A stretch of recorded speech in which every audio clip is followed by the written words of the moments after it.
जो प्राइवेसी का लॉ उस वक्त जो ड्राफ्ट हो रहा था, तो उसमें एक justice, retired justice AP Shah की एक कमिटी बनी, ग्रुप ऑफ ऑफिसर्स थे, एक्सपर्ट्स थे।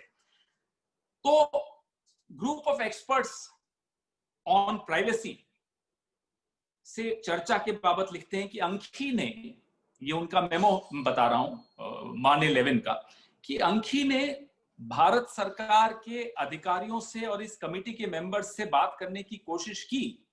ये हमारी सरकार है, हमारी सरकार ने कमेटी बनाई थी, उस कमेटी के बारे में बात हो रही, बात करने की कोशिश की, बट वो ज्यादा उनसे सपोर्ट नहीं मिला, फोर्थकमिंग नहीं थे, वो खुलकर बात नहीं कर रहे थे। मुझे गर्व है हमारी पार्टी की सरकार कि इस तरह की लॉबीज से हमारी वो कमेटी के सदस्य खुलकर बात करने में हिचकिचा रहे थे, नहीं कर रहे थे, उनको कोई सहयोग नहीं दे रहे थे, और ये शिकायत करती है। ये मेमो में शिकायत है कि अंखी दास ने प्रयास किया लेकिन सदस्यों ने खुलकर बात नहीं की। ये होता है सरकार चलाना, सरकार का इकबाल इसको कहते हैं। मोदी जी को सीखना चाहिए कि कैसे सरकार चलाई जाती है।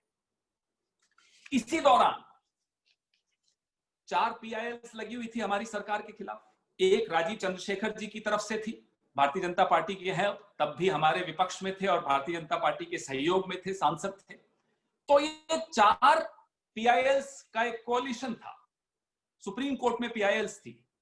इस कोalition से बैठक अंखी दास कर रही है, स्ट्रैटेजी बनाई जा रही है कि कैसे सरकार, यूपीए सरकार को घेरा जाए इन PILs के मार्फत।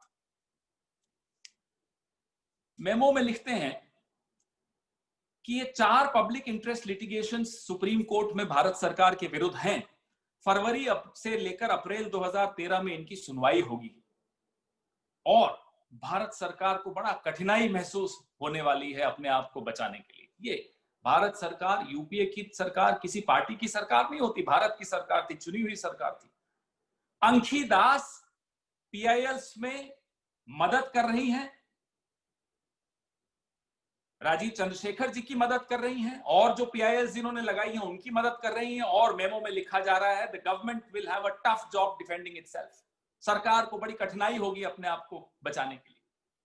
आगे ये मेमो लिखता है कि आज हमारी कोalition की बैठक हुई, कोalition मतलब जिन्होंने ये PIL की थी, वो 4-5 जो भी समूह थे उनकी, और ये तय किया गया कि इस मुद्दे को प्रेस में जीवित रखा जाए। ये अंखी दास, ये फेसबुक, ये उनका मेमो है। कहते हैं कि कोर्ट में जब मामला चल रहा है, लंबित है, सुनवाई के दौरान इस मामले को जीवित रखना है मीडिया में। मैं अखबार का नाम नहीं लूंगा, लेकिन कहा जा, उसमें आगे कहती हैं कि सिब्बल साहब कह रहे हैं कि अब कोर्ट ही निर्णय लेगा, सुप्रीम कोर्ट। हमने एक अखबार से बात करके उनकी जो स्टोरी थी इस बाबत, उसको एक दिशा दे दी है। ये होती है लॉबिंग, इसको कहते हैं लॉबिंग करना।